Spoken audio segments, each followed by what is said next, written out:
Le truc article de la semaine est le site web monoral.net qui sert à créer des capsules audio, soit par les enseignants pour les élèves pour leur donner des consignes ou par les élèves pour réaliser des activités de communication orale, telles qu'une appréciation d'une œuvre par exemple.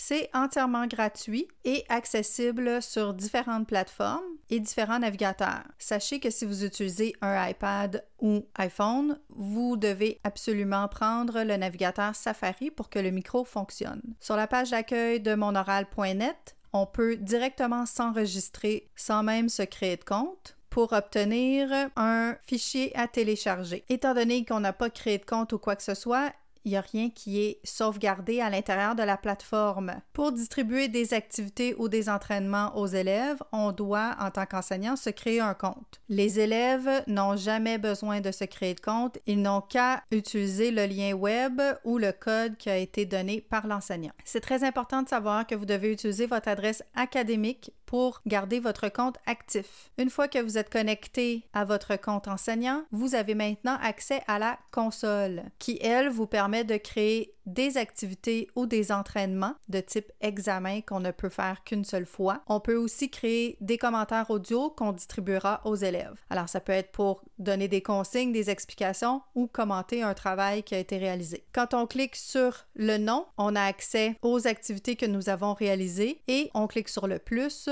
pour en créer une nouvelle. On n'a plus qu'à fournir aux élèves le lien web qui a été généré pour qu'ils puissent réaliser l'activité. L'élève doit se choisir un identifiant entre 4 et 6 lettres ou chiffres. On a un rappel des consignes et le bouton pour commencer l'enregistrement. Quand on a terminé, on peut sauvegarder et envoyer cet enregistrement à notre enseignant, refaire l'enregistrement ou quitter. En ce qui concerne les entraînements, il y a des renseignements supplémentaires à ajouter, tels que le temps de préparation, qui peut aller jusqu'à 40 minutes, et le temps maximal d'enregistrement, qui peut aller jusqu'à 20 minutes. On peut ajouter des consignes, mais surtout, il faut ajouter un ou plusieurs sujets qui vont être tirés au hasard. Étant donné que les entraînements ne permettent qu'un seul essai, l'élève est invité à tester son audio afin de s'assurer que tout fonctionne bien. On écoute notre test et on confirme ici qu'on a bien entendu notre voix. Ensuite, on a les informations de base. On accède au temps de préparation avec le sujet qui a été pigé au hasard. Alors, une fois le temps de préparation terminé,